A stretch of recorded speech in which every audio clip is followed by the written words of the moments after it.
Bonjour, prenez place. Je suis en avance.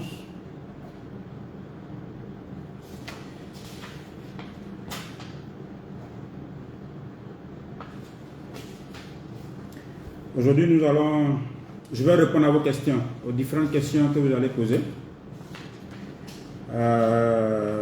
J'ai reçu des questions en commentaire, j'en ai reçu une box par Messenger, dont je vais répondre, mais je vais aussi répondre aux questions que vous allez poser directement.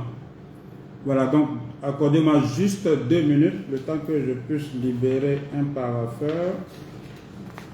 Pendant ce temps, j'espère que vous avez eu le temps de parcourir à nouveau les vidéos qu'on a déjà vues, ou alors que vous avez des questions à poser, parce qu'aujourd'hui, on a convenu que ce soit des questions que vous allez poser, mais des questions relatives, n'est-ce pas, aux vidéos. D'accord? Voilà. Donc, s'il y en a qui n'ont pas... Bonjour Blandine, bonjour Becoin. S'il y en a qui n'ont pas encore posé des questions, vous pouvez les poser. Aujourd'hui, c'est seulement des questions, on répond aux questions. Voilà. Pas toutes sortes de questions, des questions relatives, n'est-ce pas, à ce qu'on a déjà vu. Comme je le dis, j'ai essayé de retenir certaines questions qui ont été posées inbox. Et puis, bon, j'ai ici sur ma tablette les questions qui ont été posées en commentaire. Donc, je vais répondre à tout ça. Mais s'il y a des questions ici, bonjour Diane Bouddha, eh bien, bon. Sylvain, bonjour. Diane, tu sais quoi, c'est Montpellier, non? Tu es à Montpellier ou bien, je ne sais plus, à Lyon? Bonjour Vaïma, je crois que lui est au Maroc. Lui. Voilà, on va commencer dans 2 ou 3 minutes.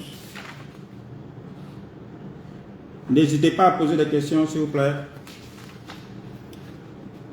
Bonjour, comment est Joachim? Surtout, ne vous gênez pas de poser des questions. Vous savez, quand on est en apprentissage, ce qui est dommage, c'est de prendre son temps, son énergie, participer à un programme. On a des questions et on a honte de les poser. Mais si tu as honte de poser tes questions, Edison Camara, bonjour. Edilson Camara. Si tu as honte de les poser, ça veut dire que tu vas repartir avec tes questions. Alors que quand on vient en formation, on doit repartir avec des réponses aux questions. On ne doit pas aller avec des choses floues dans la tête. Donc, il faut vraiment poser des questions. D'accord? Donc, il ne faut pas hésiter. Monsieur Isoro, bonjour. Caleb, bonjour. Dans 2-3 minutes, on commence. Hein? Marius Kouadiane, Thierry Alphonse Bogui. Aujourd'hui, je ne vois pas nos amis de l'Afrique centrale. Apparemment, ils sont en train de regarder des matchs. Ok. Hein, les Sénégalais, je ne les vois pas non plus. Je ne sais pas si le match est fini ou pas. Il y avait le Sénégal et la Guinée là. Je ne vois pas si nos amis de la Guinée. Ok, voilà, on va commencer. C'est un plaisir pour moi de me retrouver face à vous. C'est vrai que quelquefois c'est un peu coincé parce que, bon, entre-temps, j'ai des choses à faire. Mais bon, j'ai fait l'effort d'être au rendez-vous. Et merci à vous aussi. Je sais que vous faites aussi des efforts pour être au rendez-vous. Donc aujourd'hui, on va essentiellement répondre à des questions. Quand vous êtes déjà en ligne, il faudra poser vos questions. D'accord? Il faudra poser vos questions. Il ne faut pas avoir honte de poser des questions. Ce qui serait dommage, c'est que tu prennes ton temps là pour venir m'écouter. Tu as des questions et tu ne les poses pas. Ça veut dire que tu vas retourner avec tes questions. C'est vraiment dommage. À la limite, ce n'était pas nécessaire de venir te connecter. Ah ok, la Guinée est là. D'accord. Merci Camara. Hein, pour la Guinée. Ok, donc je commence par peut-être le commentaire que j'ai reçu à N'Djamena. Ok, merci N'Djamena. Ok les gars, on va commencer. Je vais commencer par les... Il n'y a pas eu assez de questions en commentaire. Il y en a eu surtout en inbox. Ça veut dire qu'en fait les gens se gênent à poser des questions. Mais pour moi, ça ne devrait vraiment pas gêner du tout, quoi. Alors, donc je commence par les commentaires d'ici, là. Je vais commencer pas par les plus récents, mais par les anciens. Les anciens, ça veut dire que c'est eux qui ont été les premiers à poser les questions. Alors, on se met d'accord déjà sur le principe. Le principe, c'est que cette session de questions-réponses, ce n'est pas pour reprendre entièrement des formations qu'on a eu à faire. En général, nos vidéos de formation, c'est au moins 1 heure de temps. Il y en a qui font même 1h30, il y en a qui ont fait 2 heures de temps. Ça veut dire qu'on a pris le temps vraiment de donner du contenu au cours de ces formations-là. Donc, ne me demandez pas, ne posez pas une question du genre qui va me pousser à reprendre toute une formation. C'est compliqué pour moi et puis en plus ça va ennuyer ceux qui ont déjà vu la formation. Ce que je souhaite, c'est de me poser des questions parce que vous avez écouté une vidéo de formation et vous avez des questions précises. Je vous prends un exemple. Si quelqu'un, si c'est, bon, juste pour courir, si c'était par exemple des formations en histoire, et puis je suis le professeur d'histoire, d'accord, et puis je viens vous donner un cours sur la Deuxième Guerre mondiale.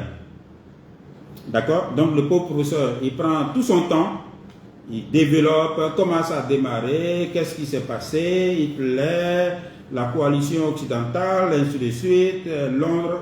Ok. Il finit tout ça et imaginez que la session ou bien au prochain cours, quelqu'un lui demande, monsieur, expliquez-nous l'histoire de la Seconde Guerre mondiale. Vous voyez que là c'est compliqué là. Ça veut dire que là il demande au professeur de tout reprendre. Alors qu'il peut suivre le cours et puis sur la base de quelque chose, il n'a pas bien saisi. Par exemple, la capitulation, sur la capitulation, qu'est-ce qui a engendré la capitulation? Je n'ai pas bien saisi le rôle des uns des autres. Qu'est-ce qui, par exemple, je ne sais pas, moi, j'ai oublié mes cours d'histoire. Hein. Qu'est-ce qui, par exemple, qu'est-ce qui n'a pas marché dans la stratégie militaire de Hitler en voulant attaquer à la fois la France, l'Angleterre, et puis attaquer en même temps la Russie? Voilà. Bon, il y a longtemps, j'ai fait le collège, mais j'ai les choses claires. Donc ça, c'est des questions, ça veut dire que l'élève a suivi le cours, il y a des zones d'ombre et il vient poser des questions. Mais il ne va pas demander au professeur de reprendre tout le cours sur la Seconde Guerre mondiale. Parce que je vois des cours où on me dit, par exemple, quelles sont les responsabilités du responsable sur l'évaluation. Bon, ça, on a eu une vidéo, une formation sur ça, les gars. Tu ne vas pas me demander de reprendre tout ça. Donc, je ne répondrai pas à ce genre de questions. Il faut aller écouter et puis tu poses question. Parce que dans le deal entre vous et moi, mon rôle, c'est d'être à l'heure et puis, n'est-ce pas, vous détailler, vous expliquer, vous former sur un thème bien donné. Maintenant, vous, tout ce qu'on vous demande comme effort, c'est d'écouter, de noter. Quelquefois, même, vous pouvez mettre en pause, puisque c'est en ligne, vous pouvez mettre en pause et puis noter. S'il y a des choses que vous n'avez pas bien saisies, vous posez la question. Mais ne me demandez pas de répondre toute la vidéo. Donc, je ne répondrai pas aux gens des questions où on doit tout reprendre là. Non, parce que ça va ennuyer même ceux qui ont suivi. Ok, ceci dit, comme je l'ai dit, je commence par répondre aux questions que j'ai reçues en commentaire ici. Et puis, j'ai sélectionné d'autres questions que j'ai reçues inbox par Messenger. Et puis, je vais répondre aussi aux questions que vous avez laissées ici. Bon, vous voyez, tout à l'heure, Amani Yao Stéphane, c'est exactement ce que je viens de dire. Vous me demandez quel est le rôle de l'auditeur interne. Référez-vous à la vidéo du lundi. Hein? Voilà. Parce que quand vous me demandez quel est le rôle de l'auditeur interne, c'était le thème de la vidéo du lundi. Rôle, responsabilité, profil de l'auditeur interne. Mais je ne vais pas répondre à ça ici. Je serai en train de reprendre tout le cours. D'accord?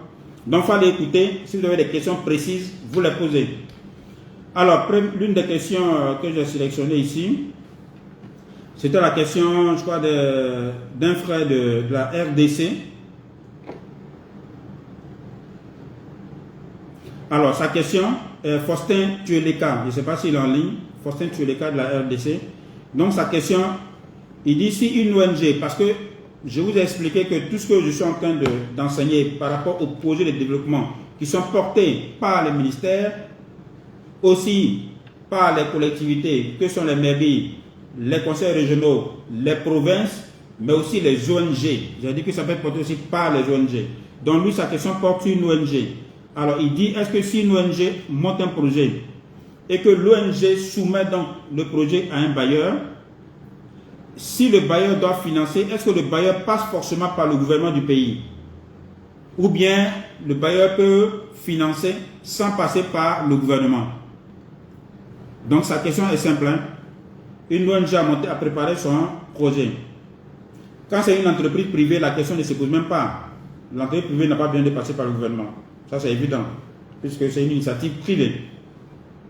Mais quand c'est une organisation non gouvernementale, donc qui a priori n'a pas vocation à faire du profit, si l'ONG a monté un projet et que l'ONG soumet le projet à la Banque mondiale, à la coopération norvégienne, danoise, à l'Union africaine, l'Union européenne, parce que ce sont des sources de financement, est-ce que le bailleur est obligé de passer par le gouvernement pour financer l'ONG? C'est ça sa question. Et c'est une question intéressante.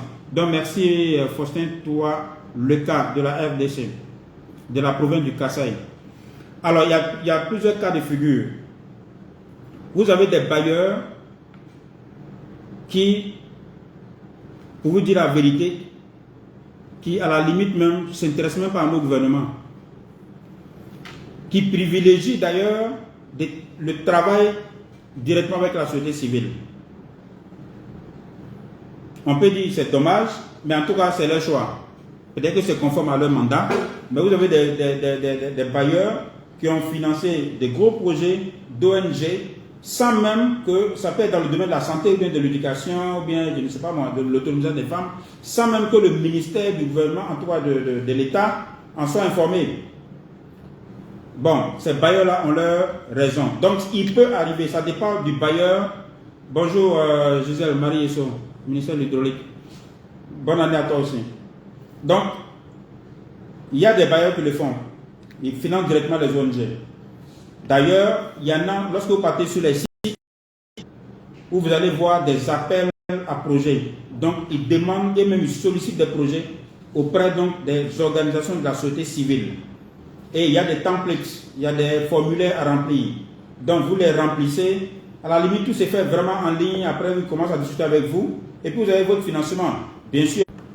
Oh là, apparemment, il y a eu un petit problème là. Vous me suivez? Faites-moi signe si vous me suivez. J'avais un petit problème de connexion ici. Là. Quelqu'un peut me faire signe pour voir si vous me suivez là. J'avais l'impression que la vidéo était en train de s'arrêter. C'est bon, me suivez? Vous êtes en ligne? Ok. Donc, je vais m'assurer qu'on me suit là.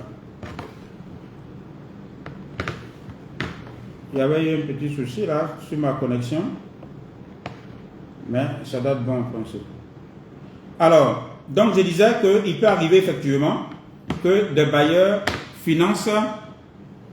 Alors je veux m'assurer, quelqu'un peut mettre en commentaire là pour être sûr qu'on me voit, qu'on m'entend. Ok. Alors, donc quelqu'un peut, une ONG effectivement peut avoir un financement de certains bailleurs. Il y en a beaucoup que je ne vais pas citer forcément. Et donc ces bailleurs-là ne passent pas par l'État, par le gouvernement du pays. Il y a des bailleurs, bien sûr institutionnels, qui ne procèdent pas ainsi. Ok, c'est bon, merci. Merci pour votre réponse. Il y a des bailleurs qui ne procèdent pas ainsi. Des bailleurs, des institutionnels, pour avoir un financement, n'est-ce pas, d'un bailleur, de ces bailleurs-là, ils vont forcément s'assurer qu'il y a une implication, une validation, voilà, on va dire comme ça, du ministère qui travaille dans le domaine dans lequel vous avez fait votre projet. Si c'est un domaine de la santé, par exemple, ils vont à un moment donné demander qui est l'aval du gouvernement. Vous savez pourquoi ils le font? Pour s'assurer que ce que vous allez faire avec leur financement, que les résultats que vous allez atteindre avec leur financement, que ces résultats concourent à l'atteinte, n'est-ce pas, des objectifs du programme sectoriel. Bon, ça, on en avait déjà parlé. On a un peu parlé de ça. OK? Donc, pour répondre à la question de monsieur de Faustin, de la RDC, donc il y a des bailleurs qui le font, certains ne le font pas. OK? Voilà. Mais le conseil que moi je vous donne, que ce soit un bailleur qui contourne le gouvernement ou pas, il faut respecter la démarche que je vous ai expliquée. C'est de toujours faire en sorte que le projet que vous allez monter, que ce projet-là découle, on va dire, du programme, du plan sectoriel du ministère pour lequel, n'est-ce pas, vous voulez travailler. Enfin, donc, le domaine, n'est-ce pas, dans lequel vous voulez travailler, donc il faut faire en sorte que le plan sectoriel, là, dans ce plan sectoriel, vos projets découlent de ce plan sectoriel. Pour la simple raison qu'un bailleur sérieux va toujours chercher à savoir si ce que vous faites là, ça ne soit pas du néant, ce n'est pas un truc. Non. Il va s'assurer que ça concourt, qu'il y a tout un lien. Vous vous souvenez, on a parlé de la hiérarchie des objectifs. Il va s'assurer que ce que l'ONG va faire va concourir à l'atteinte des objectifs du secteur, qui lui-même va travailler pour que les objectifs de développement du pays soient atteints. Ok? Voilà. J'espère que c'est clair. C'est pas clair, tu me dis que c'est pas clair. Je vais revenir là-dessus. Monsieur Étienne Carry. Alors, il demande dans la gestion des projets, quels sont les responsables qui entrent en jeu. Bon, je vais répondre à ça, mais sinon on avait déjà vu ça. Mais comme la réponse n'est pas longue, dans la gestion du projet, d'abord dans la préparation du projet, on a dit, je prends le cas des projets de développement, mais je l'ai dit, on peut toujours l'adapter aux autres cas. Si vous prenez un projet de développement, je prends le cas de l'hydraulique, comme je vois Mme Misso en ligne. Vous prenez un projet de développement, dans la préparation, on a dit ce sont les directions du ministère, le cabinet du ministère technique. Donc si c'est dans l'hydraulique, ça veut dire que c'est ceux-là qui vont déjà travailler sur le premier point qui était quoi? On a vu ça hier, l'identification et la conception. Ok? Et en second lieu, il y a le bailleur qui est visé. Donc c'est en ce moment-là vous dites, ok, on va soumettre ça à la BAD, à la BADEA, à la BID, à la Banque mondiale. Donc comme autre acteur, ça va être donc le bailleur. Ensuite, on a dit qu'à un stade donné, après l'évaluation ex-ante, pendant l'étape de négociation, il y a d'autres ministères qui entrent en ligne de compte, notamment les ministères chargés du budget. C'est un peu sombre, non? Bon, de toute façon, vous m'entendez. Voilà, même si vous ne voyez pas bien, ce n'est pas grave. Donc, il y a le ministère du budget, le ministère de l'économie et des finances. OK? Et puis, bien sûr, le bailleur. Maintenant, dans la mise en œuvre, donc dans la gestion du projet, une fois qu'on a financé, que le projet, l'accord a été signé, que soit l'accord de prêt ou de don, que le projet a été mis en vigueur, vous avez une autre entité qui est l'unité de gestion du projet. L'unité de gestion du projet, c'est ceux qui vont travailler au quotidien, qui vont mettre en œuvre les activités au quotidien pour atteindre donc les résultats du projet. Donc, quand je dis unité de coordination, je vais la citer tout à l'heure, vous avez aussi le contrôle financier. En fonction des pays, ça change. Voilà. Mais il y a toujours les fonctions demeurent, mais c'est qui porte la fonction qui change en fonction donc, des pays. Donc, en Côte d'Ivoire, vous avez le contrôle financier. Et puis, pour le paiement, vous avez le trésor public qui est représenté par les agents comptables. Maintenant, au sein de l'unité de coordination du projet, vous avez donc un chef de projet qui est le coordonnateur, qui est le premier responsable. Vous avez forcément un ou plusieurs personnes qui travaillent dans le cadre de l'opération des marchés, donc chapeauté par un spécialiste en suivi-évaluation. Vous avez la cellule gestion financière chapeautée par un spécialiste de gestion financière. Vous avez le suivi-évaluation. Vous avez la communication. On a vu l'audit interne. Vous avez la sauvegarde environnementale et sociale. D'accord? Vous avez bien sûr le personnel, les assistants administratifs, il y a les logisticiens, il y a même souvent des chargés de programmes. Tout ça, c'est en fonction du projet. Donc, tout ce que je suis en train de citer là, vous n'allez pas chercher chaque projet pour voir s'il y a ce monde. Non. En fonction de l'ampleur du projet, il y a des projets, par exemple, vous n'avez pas de logisticiens. Il y a des projets, par exemple, vous n'avez pas de spécialiste en sauvegarde environnementale et sociale. Il y a même des projets où il n'y a pas de spécialiste suivi-évaluation. Je viens de clôturer un projet où il n'y a pas de suivi-évaluation. Vous vous souvenez, en décembre, je crois, j'ai publié une photo de l'équipe du Pays Désert. Et il y avait une seule femme. Donc, pendant que les gens disaient félicitations, félicitations, il y a eu deux remarques. Un, pourquoi il y a une seule femme? La deuxième remarque, pourquoi il n'y a pas de spécialiste suivi-évaluation? Parce que j'avais cité les différents noms. C'était une opportunité pour moi de valoriser aussi cette équipe-là qui a travaillé avec moi. Et puis, bon, par rapport à Dieu, on a eu des résultats satisfaisants. Donc, vous voyez, même là, il n'y avait pas de spécialiste suivi-évaluation. Pourquoi? Parce que c'est un projet essentiellement infrastructure et équipement. De deux, il y avait le BNET qui assurait la maîtrise d'œuvre. Donc, ceux qui ont conçu le projet, qui ont commandité, ont estimé que si le BNET faisait bien son travail, on n'avait pas besoin de suivi-évaluation. Puisque c'est un projet de très très courte durée, de 18 mois. Donc, les données dont on avait besoin, on estimait que la maîtrise d'œuvre pouvait fournir toutes ces informations. Du coup, il n'a pas été jugé utile de recruter un spécialiste en suivi-évaluation. Juste pour vous dire que je vous donne de façon générique, mais tous les projets, il y a des projets qui commettent même l'erreur. Moi, je dis l'erreur parce qu'en principe, pour moi, quel que soit le projet, il doit avoir ça. Il y a des projets qui commettent l'erreur de ne même pas avoir un spécialiste en communication. Sauf si celui qui a commandité estime qu'on n'a pas besoin de communiquer. Parce qu'il y a des projets aussi pour lesquels on n'a pas besoin de communiquer. Ok? Donc, tout dépend de ce qui a été convenu lors de la préparation.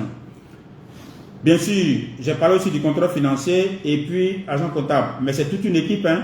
Le contrôle financier, donc le contrôleur financier est le premier responsable, mais il y a toute une équipe. Vous avez des financiers, des comptables là-bas. Au niveau de l'agent comptable, c'est la même chose. Voilà, c'est souvent des équipes de 5-6 personnes qui font aussi du très très bon boulot. J'espère que j'ai répondu à votre question. C'était la question de M. Étienne Paris. Alors, il avait une autre question. Si un projet a une durée de 5 ans ou plus, est-ce que son coût total peut être réparti sur les 5 ans et présenté au bailleur? Si vous avez affaire à un bailleur sérieux, bien entendu, quand vous montez votre projet, comment est-ce que vous faites pour dire que j'ai besoin de 10 milliards, bien j'ai besoin de 2 milliards, bien j'ai besoin de 200 milliards? C'est parce que vous avez fait des études sommaires, vous avez fait des études détaillées et vous savez exactement de quoi vous avez besoin et à quel moment vous en avez besoin. C'est pour ça qu'en principe, il y a un plan de financement. Quand on a besoin par exemple de 10 milliards, bien de 50 milliards, en réalité on n'a pas besoin de 50 milliards au début du projet. Peut-être que la première année on a besoin seulement de 2 milliards. D'accord? La troisième année peut-être de 5 milliards, bien de 3 milliards, ainsi de suite, de 500 millions, ainsi de suite, ainsi de suite.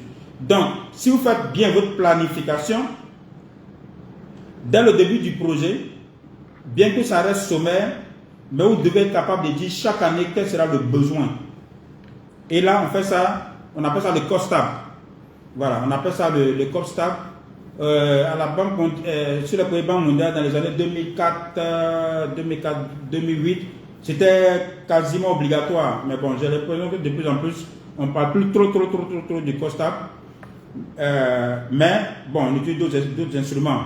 Mais effectivement, le bailleur, tu dois être capable de dire au bailleur ton besoin et le justifier. C'est ça en fait. L'idée n'est pas de dire j'ai besoin de 50 milliards et puis bon, non. Personne, le bailleur, même quand c'est des dons, personne ne va vouloir te donner ton argent juste parce que tu as demandé. Ça c'est un. De deux, je voudrais passer un message à ceux qui sont dans les ONG. Très souvent, les gens ont la mauvaise compréhension de penser que les gens vont les financer par pitié. Non, personne ne va vous financer par pitié. Parce qu'il y en a qui écrivent, non, je vais m'occuper des ONG, des orphelins, je vais faire truc. Non, ce n'est pas ça qui intéresse les gens.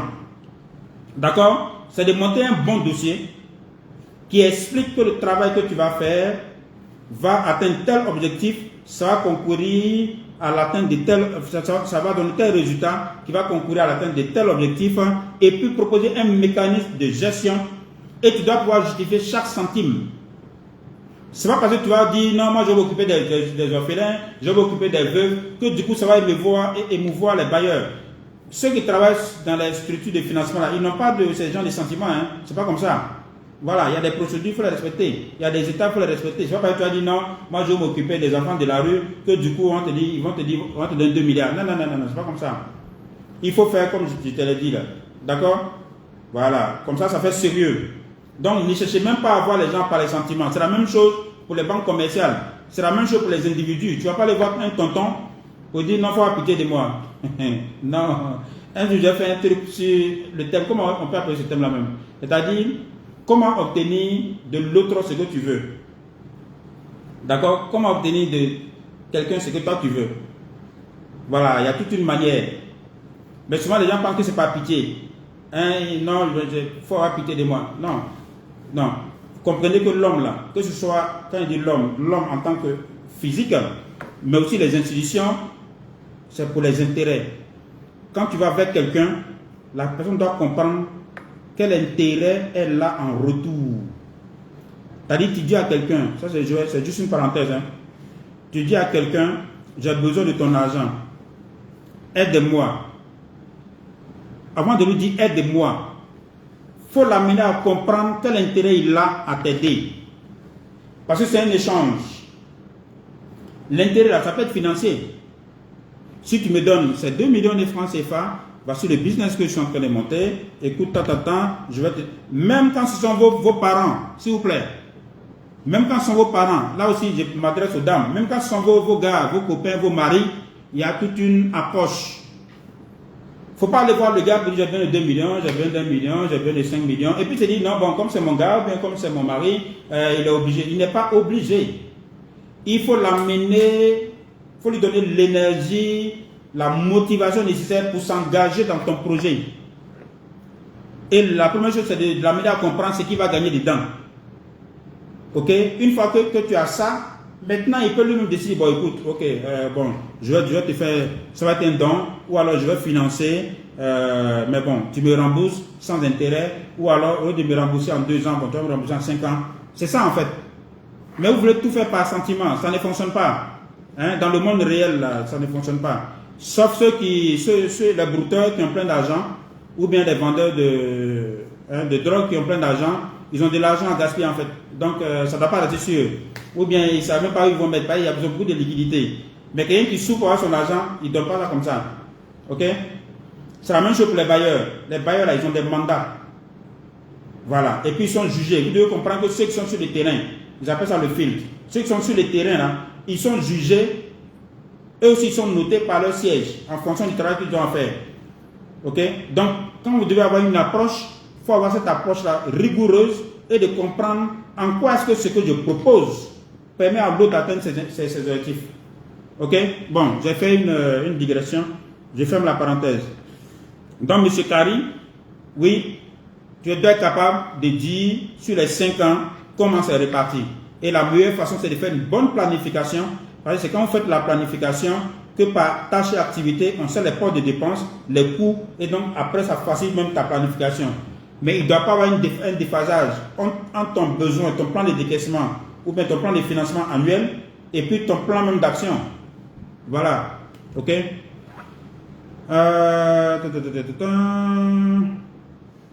Alors, monsieur, bon, donc j'ai répondu à ce défi de la FDC. Alors, monsieur Quabran, MC Quabran, je ne sais pas si c'est, enfin, si c'est un nom d'artiste ou bien si c'est son vrai nom. C'est de quel pays? Je ne sais pas s'il est connecté. Alors, il dit, je voudrais être un expert dans le domaine de l'action des projets ou spécialité de domaine. Je voudrais avoir des informations sur... Alors, les structures de formation de qualité et renommées pour faire un master. Ce sont des questions qui me sont posées aussi très souvent. Quelles sont les structures de formation? Je pense que je vais mettre ça à la fin, parce qu'il y a 2 questions souvent qui reviennent très souvent. Est-ce que je vais donner des certificats après ces lives-là? Et puis, quelles sont les structures de formation qualifiantes ou bien diplômantes? Donc, je vais mettre ça vers la fin. On va revenir sur ça, M. Kouabran. Alors, notre ami de Mauritanie, Alassane Digo. Alors, il dit quel conseil on peut donner à un jeune qui a une expérience dans le domaine des projets et qui est en train de créer sa propre ONG. Quelles sont les opportunités à saisir, les faiblesses ou défis à surmonter? Alors, les forces à exploiter, les blocages.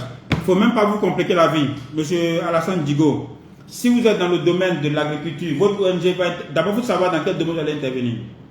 Si vous savez le domaine dans lequel vous allez intervenir, il faut vous procurer, il faut voir le ministère qui a élaboré son plan sectoriel. En principe, dans tous les pays, les gens le font. Vous savez pourquoi je vous dis ça? Si vous êtes par exemple dans le domaine, si vous travaillez sur les enfants, donc essayez de chercher à voir quel est le ministère qui s'occupe des enfants dans votre pays. Ce ministère-là, si le pays, en tout cas si c'est bien organisé, ils ont forcément un plan sectoriel. Et dans ce plan sectoriel-là, avant de parler d'activité à activité, ils font toujours un rappel des diagnostics. D'accord? Ils font une analyse de l'environnement. Donc, on parle des faiblesses, opportunités, tout ça, ça va être dans ces documents-là. Et puis, vous allez voir, donc, eux, quels sont les extrants, d'accord, que les projets, les différents projets doivent produire pour qu'ils atteignent leurs résultats. Bien sûr, ces projets-là, il y en a qui seront portés par les ministères eux-mêmes, par les directions, il y en a qui seront portés donc par le ministère, il y en a qui vont faire porter par les collectivités, mais il y en a qui vont laisser aux ONG. Donc là-bas, vous allez voir forcément des listes de projets à préparer, à concevoir. Donc en le faisant, vous réglez deux choses. Vous n'avez pas besoin de vous creuser encore les méninges pour chercher, je ne sais pas à partir de quoi. Ce travail a été déjà fait. Depuis la planification stratégique, on a vu, d'accord, PND, les plans sectoriels, vous avez déjà tous ces éléments-là. Ok? Donc, pour moi, il faut se procurer ce document-là. Vous avez toutes les informations. Maintenant, en termes de conseils, bon, je n'ai pas particulièrement de conseils à donner. Sauf que c'est à vous-même de vous demander pourquoi vous voulez créer une ONG. Parce que de plus en plus dans nos pays, les gens créent les ONG, mais en réalité, c'est du business. Comme ils ne peuvent pas créer des entreprises, ils créent des ONG. Parce qu'il y a des avantages quand c'est une ONG. D'accord? Au niveau fiscal, il y a des avantages, ainsi de suite, ainsi de suite. Mais en même temps, il y a des inconvénients. Parce que l'ONG ne peut pas faire des prestations payantes et donner des factures. Donc, bien sûr, là où c'est aussi une opportunité, où c'est le côté positif, l'avantage, c'est que l'une ONG peut solliciter des financements auprès des bailleurs, que ce soit les coopérations bilatérales, les institutions multilatérales. Mais une entreprise ne peut pas lui demander un financement auprès des bailleurs. Non. L'entreprise sera obligée de se tourner vers la banque. Donc, c'est à vous de vous poser la question, quelles sont vos motivations? Voilà. Il y a des gens qui sont vraiment portés, qui ont vraiment un fardeau sur le cœur, qui veulent vraiment aider. Ils ont aidé par exemple les orphelins, les veuves, les enfants de la rue, ou bien encadrer même les paysans en milieu rural, ou bien ils ont aidé par exemple les pêcheurs. Souvent ils le font de leur propre poche, et puis à un moment donné ils se disent mais je ne peux pas faire tout ça seul, j'ai besoin de financement. Ok? Donc dans ce cas-là, vous voyez, c'est une bonne motivation. Ok? Parce que la personne a déjà commencé à son niveau, elle a envie de passer à échelle. Parce que quand vous allez rencontrer un bailleur, le bailleur a toujours besoin de savoir le porteur, qu'est-ce qu'il y a dans son esprit, il y a quoi dans son esprit. Est-ce que c'est juste pour avoir de l'argent, ou bien est-ce que c'est parce que le gars il veut atteindre des résultats, ou bien la dame veut atteindre des résultats. Donc on va forcément chercher à savoir quel est l'esprit derrière. Si les gens se rendent compte que c'est juste pour se faire du business, ça n'intéresse personne. Quand c'est une ONG, quand c'est une entreprise, bien sûr, l'entreprise a vocation, la vocation de l'entreprise, c'est de faire du business. C'est pas autre chose. C'est de faire de l'argent. C'est clair. Mais une ONG, c'est pas d'abord pour faire de l'argent. C'est d'abord pour aider. Maintenant, pour mieux aider, tu cherches le financement. Et très souvent, c'est des dons. Les ONG ne prennent pas de prêts, bien sûr. Il y a beaucoup d'ONG qui reçoivent beaucoup de dons dans tous nos pays. Que ce soit de l'Union européenne, de la Banque mondiale, à travers les projets qui sont en exécution. Et à un moment donné, l'ONG devient tellement importante, même qu'elle participe aux appels d'offres. Quasiment dans tous les projets financés par les bailleurs, à un moment donné, on lance des appels d'offres. D'accord? Des consultations, en tout cas pour recruter des ONG. Bon, je dis appel d'offres, c'est le thème que vous connaissez en général. Sinon, c'est pas le bon thème, ce n'est pas l'appel d'offres. Mais c'est une mise en concurrence. D'accord, monsieur Digo? Bon, il a pris la même question sur les structures de formation. Tout à l'heure, je vais répondre à ça. Prince Aristide Zoué. Il demande quelle est la différence entre un plan de suivi et évaluation et un système de suivi et évaluation. Un plan de suivi et évaluation, un système de suivi et évaluation. Le plan de suivi et évaluation, j'en avais parlé, j'en parle souvent brièvement. Lorsque vous faites votre plan d'action, pour faire simple, je vais prendre un schéma très très simple pour que vous puissiez comprendre. Pour ceux peut-être qui commencent à nous prendre en cours, qui n'ont pas suivi les formations depuis début décembre. Quelqu'un veut se marier en novembre 2022. Ok? La bonne démarche, bon bien sûr, si tu es fiancé. Voilà. Avant de planifier, on s'est marié à quelqu'un, n'est-ce pas? Donc au moins il faut être fiancé. Voilà. Maintenant si tu n'es pas fiancé, ça veut dire qu'il faut que tu mets en prière. Là c'est différent là. Mais si tu es fiancé, effectivement tu peux programmer. Mais programmer en relation bien sûr avec ton fiancé ou bien ta fiancée. Donc si par exemple vous dites ça va être en novembre 2022, vous devez être capable d'expliquer, de savoir exactement comment vous voulez que votre mariage s'organise. D'accord? Quel type de salle, quel type d'invité, ainsi de suite. Je veux dire, c'est tout ça qui rentre dans la planification. Vous voyez, ça c'est le résultat que vous voulez. Même si vous voulez par exemple orchestre, si vous ne voulez pas orchestre, vous voulez après aller à ciné, tout ça, ça se définit.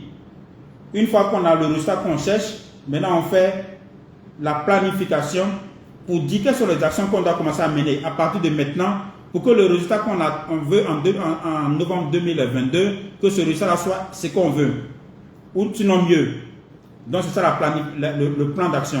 Vous avez dit les activités. On va faire ça. Qui va faire ça? Combien ça va coûter? Ainsi de suite, ainsi de suite. Vous voyez que ce que je vous enseigne pour les projets de développement, c'est la même chose pour un individu dans nos vies personnelles, pour nos affaires personnelles, pour les entreprises, pour les ONG, pour les collectivités.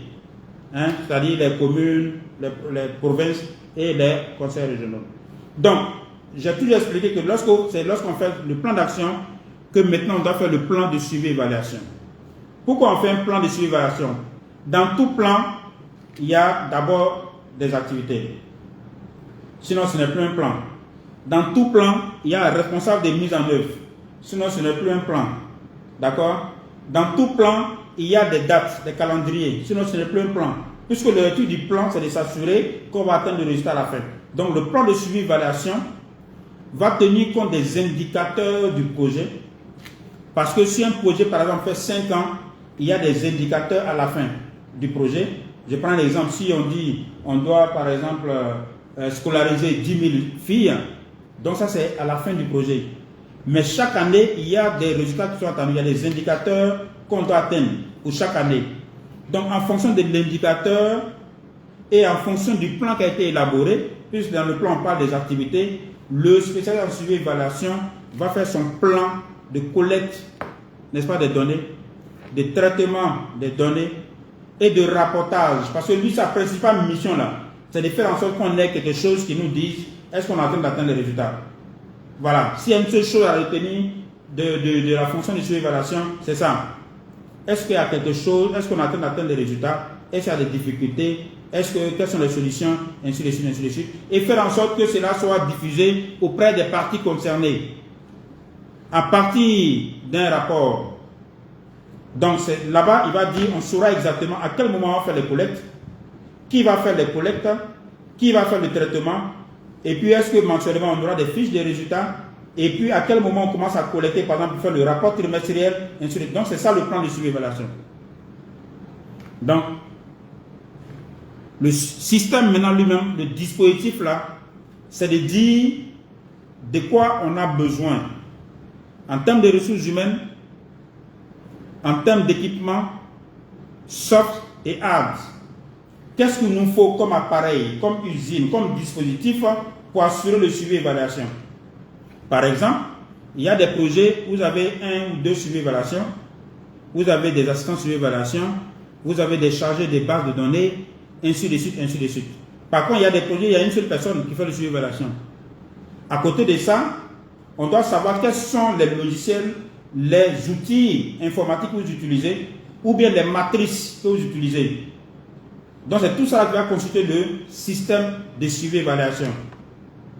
Voilà. Si ce n'est pas clair, tu me dis c'est pas clair, je vais répondre à nouveau. C'était la question de... c'était la question de qui là déjà hein? C'était la question de monsieur de Prince Aristide Joué. Voilà. Alors, monsieur Ayoma, il demande pour quelqu'un qui a fait une formation diplômante en audit et contrôle de gestion, qui souhaiterait intégrer une équipe projet, comment il doit s'y prendre? Mais monsieur Ayoma, la réponse pour moi est simple. Hein? Vous savez, pour intégrer les projets de développement, c'est simple. Pour moi, c'est simple en fait. Je vais vous expliquer comment est-ce que moi-même j'ai commencé à travailler sur les projets de développement. Quand j'ai fait l'ENA, le cycle supérieur de l'ENA, administrateur des services financiers, mais je me suis toujours dit que je ne veux pas aller à la retraite étant dans l'administration. Donc je me suis donné 10 ans. Vous voyez la planification. Je me suis donné 10 ans maximum dans la fonction publique. Dieu merci, dès que je suis sorti, on a occupé vraiment des postes de directeur, de directeur, de directeur. Je me suis dit, après les 10 ans, je vais commencer à travailler sur les projets de développement financés par la Banque mondiale. C'était très clair, ciblé. Donc, qu'est-ce que j'ai fait? J'ai dit, si je veux être coordonnateur, ou bien si je veux jouer un rôle excusez-moi, hein, j'ai un appel à la maison, je ne sais pas si c'est mon garçon. Oui, allô? Oui. Non, pas maintenant, je te fais signe. Merci. Donc, j'ai dit, si je vais être coordonnateur, puisque je me suis dit 10 ans dans l'administration, et puis après, il faut passer sur le projet. Donc, comme j'étais à un moment donné DAF, directeur administratif financier d'un ministère, donc soit je peux être coordonnateur, ou alors je peux être un spécialiste de gestion financière, un RAF.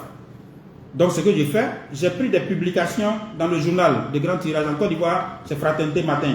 Quand on veut recruter, c'est la bonne chose. Donc, je vois donc ce qu'on recherche, n'est-ce pas? Et là, on était, quoi, peut-être dans les années, ça va pas me rajeunir, hein, dans les années 2002, 2003. Et je vois qu'il y a des choses qui me manquent. Et puis, je me suis dit, si je commence à travailler sur les projets de développement avec la Banque mondiale, oh, peut-être que ça m'intéressera après d'entrer à la Banque mondiale. Donc, je cherche à savoir quels sont les critères. Je me suis rendu compte, par exemple, qu'il me fallait un MBA. D'accord? Le cycle supérieur de l'ENA, c'est la crème. D'ailleurs, quand on rentre à l'ENA, c'est ce qu'on nous dit, hein, c'est la crème de l'administration, c'est le sommet. Au-dessus de vous, c'est Dieu. Vous êtes tous ministrables. Tout ça, c'est bon. Sauf qu'en général, ça reste entre les 4 minutes de la Côte d'Ivoire. Maintenant, si tu veux aller au-delà, il y a d'autres choses à faire. C'est vrai qu'on a eu nos maîtrises à l'université, mais après, j'ai vu que j'avais besoin par exemple du MBA. Je ne dis pas qu'il faut forcément avoir un MBA.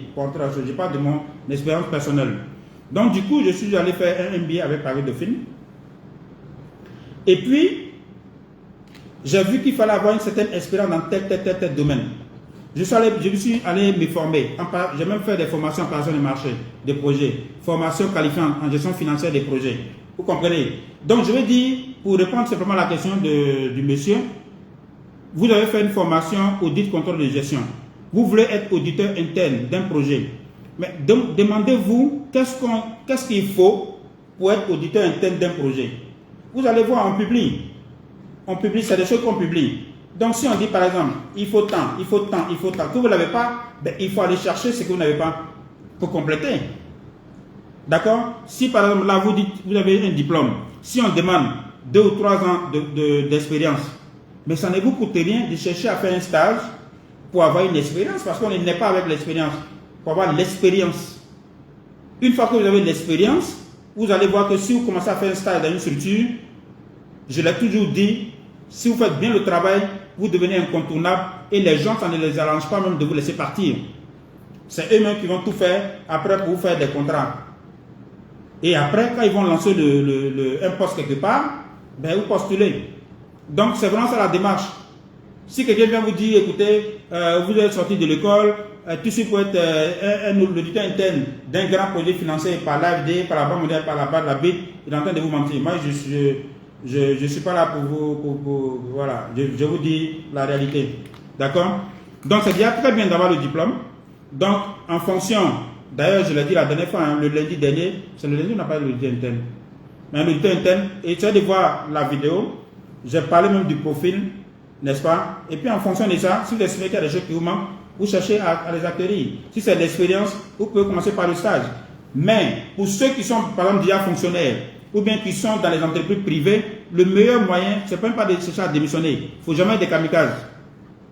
Là où vous êtes, essayez de vous intéresser aux projets qui sont en exécution déjà dans le ministère ou bien dans l'entreprise.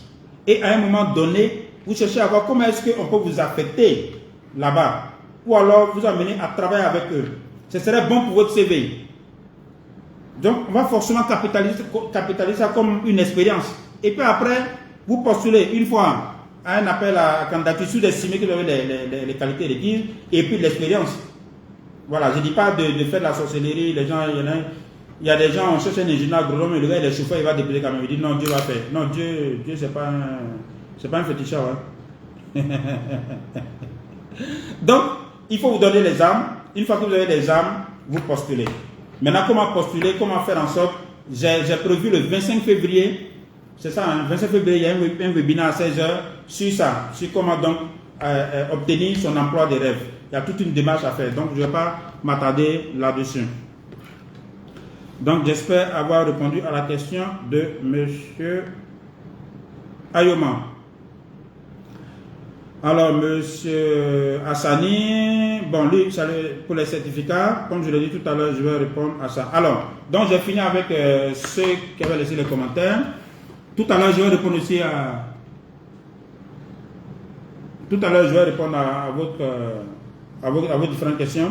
Je prends donc les questions que j'ai reçues en inbox. Quelques questions. Alors, monsieur Andrea Narisoa, je crois que c'est un frère malgache. Donc, Andrea Narisoa Ratsimba Zafi de Madagascar. Donc, il dit qu'il est, bon, bien sûr, j'ai parlé donc des rôles et attributions du coordonnateur. Il dit sa question, est-ce qu'il y a une différence? Est-ce que les attributions changent en fonction du type de projet? Voilà, pour résumer sa question. Hein. Est-ce que les attributions de coordonnateur changent en fonction du type de projet? Oui. Que ce soit le coordonnateur, que ce soit les autres spécialistes, d'abord, en termes d'effectifs, ça change en fonction de la taille du projet, de la spécificité du projet, du domaine dans lequel le projet intervient. Même les attributions du coordonnateur, c'est en fonction de la spécificité du projet, de la taille du projet et des arrangements convenus entre le bailleur de fonds et le ministère qui porte le projet, ou bien la mairie, ou bien l'ONG, ou bien la collectivité ou l'entreprise. Parce que, souvenez-vous que j'ai dit que tout ça, ça se discute pendant la préparation du projet. Donc oui, ça change. Ok, on adapte tout ça. Mais ce que je vous ai donné, c'est l'essentiel qu'un coordonnateur doit avoir. Maintenant, si vous avez un petit projet de 2 milliards porté par une ONG, il y a des choses que j'ai eu à dire, à la limite, ce n'est pas nécessaire. D'accord? Mais je vous ai donné vraiment l'essentiel de ce qu'il faut. Ok? Alors, monsieur Topana Junior Félémou. Alors, lui, sa question, c'est sur la communication. Il dit, s'il y a une erreur, donc le projet commet une erreur dans sa communication pendant la mise en œuvre du projet, comment on fait pour corriger, pour rectifier ça? Il m'avait posé la question inbox, je lui ai dit que je ne comprenais pas, donc il a détaillé. Donc, il donne un exemple. Il dit, si par exemple des agents de terrain de la mise en œuvre du projet vont expliquer aux bénéficiaires qu'il y aura des primes de motivation qui seront payées, alors que la ligne qui prenait en charge le paiement de ces primes-là, cette ligne a été supprimée. Donc, il demande en pareille circonstance comment rectifier cette communication de sorte à ne pas démotiver les bénéficiaires. Déjà, je vois deux choses. On ne peut pas prévoir une ligne, surtout quand il s'agit des bénéficiaires. Parce que sur un projet là, l'élément essentiel là, c'est le bénéficiaire. Ce n'est même pas l'équipe de gestion du projet. Parce que l'équipe de gestion du projet, c'est des consultants, on prend, bon, ils sont motivés par leur salaire. Mais si vous dites par exemple, je vais prendre quoi, c'est pour les agriculteurs, pour aider par exemple les pêcheurs, pour aider les femmes à être autonomes. Donc les bénéficiaires, ce sont les femmes. Donc si vous avez bien élaboré votre projet, vous savez exactement ce que les bénéficiaires vont recevoir en termes de prestations, services et même de biens. Donc, en aucun moment et d'aucune façon, à un moment du projet, on dit non, on ne fait plus ça. Ça, bon, ça pose problème déjà. Ça veut dire que dans le montant même du projet, il y a problème. Et ça, c'est un risque à ne jamais faire. À la limite, vous pouvez supprimer des choses pour ceux qui font les prestations. Vous pouvez dire, par exemple, on devait prendre des ONG pour faire telle activité, mais on ne fait plus. Vous pouvez dire, on devait prendre des entreprises pour faire telle activité, mais on ne fait plus. Vous pouvez même dire, on va réduire l'effectif de ceux qui travaillent sur l'unité de gestion, mais en aucune manière, vous devez dire, non, le projet est là. Bon, écoutez, on avait prévu vous payer des primes, hein, vous en tant que bénéficiaire, mais on ne le fait plus. Non, le projet est là pour les bénéficiaires. Le projet n'est pas là pour payer les honoraires de ceux qui travaillent sur le projet. Non, ce n'est pas ça. Le projet n'est pas là d'abord pour payer les entreprises. Parce que les entreprises font des prestations pour les bénéficiaires. Donc tout tourne autour des bénéficiaires. Donc pour moi, ça c'est déjà une grave erreur. Mais si cela doit arriver, si cela devrait arriver, ça me surprendrait, c'est de tenir un langage de vérité. Voilà. Si effectivement, quand des forces majeures. Vous avez prévu des choses pour les bénéficiaires, des choses, des engagements que vous pouvez tenir. Mais c'est d'avoir le courage, aller les rencontrer et puis leur expliquer. Leur expliquer. Et puis, surtout, pouvoir leur donner les explications qui tiennent. Parce que si vous ne donnez pas la bonne explication, ils vont dire que vous avez détourné leur argent. Et ça va se retourner contre le projet. Donc vraiment, je ne vous souhaite pas d'entrer dans un tel schéma. Sinon là, il y a l'image du projet, l'image du gouvernement, l'image du bailleur. Et quand c'est comme ça, les bénéficiaires vont écrire directement au bailleur. On a eu des projets comme ça, hein, où les gens écrivent directement à la Banque mondiale ou bien à l'AFD. Ils écrivent directement. Voilà, pour dire non, sur tel projet, il y a eu tant, ils ont volé notre argent. Ça peut être faux, mais si la communication n'est pas bien faite, donc du coup, ça crée problème. Donc, il y a la franchise à tenir, mais il y a la manière. La manière, bien sûr, il ne faut pas aller sur la place publique, les réunir tous, et puis leur tenir tel langage qui va contre leurs intérêts. Ils vont vous lapider. Donc, il y a toute une démarche. Il faut faire des rencontres avec les key people, d'accord, les amener à comprendre, à adhérer. Une fois qu'eux, ils ont compris, ils pourront maintenant relayer au fur et à mesure, Maintenant, quand vous voyez que vraiment ça commence, la mayonnaise commence à prendre, maintenant vous pouvez aller chaud. Sinon, si vous allez vous-même sur le terrain comme ça, alors que les gens, il y a beaucoup de rumeurs déjà contre vous, ben, ils vont vous lapider. Hein, monsieur Topana. Ok. Alors, bon, il y a un qui a posé une question, mais j'ai pas voulu, je ne vais pas donner son nom. C'est tellement qu'il ne veut pas, comme c'était une box. Donc, il dit, il a fait un audit, j'ai passé par les exits. Je n'ai pas un premier poste dans le domaine de la formation. Comment faire pour un premier emploi?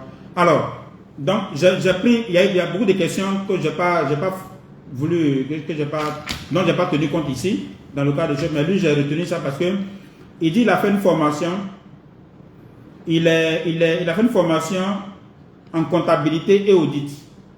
C'est son domaine, ça. Il a fait comptabilité, il a fait audit. Il se trouve qu'il a eu une bonne expérience sur des projets. Les projets qui ici, c'est des projets que je connais, c'est des projets financés par la Banque mondiale.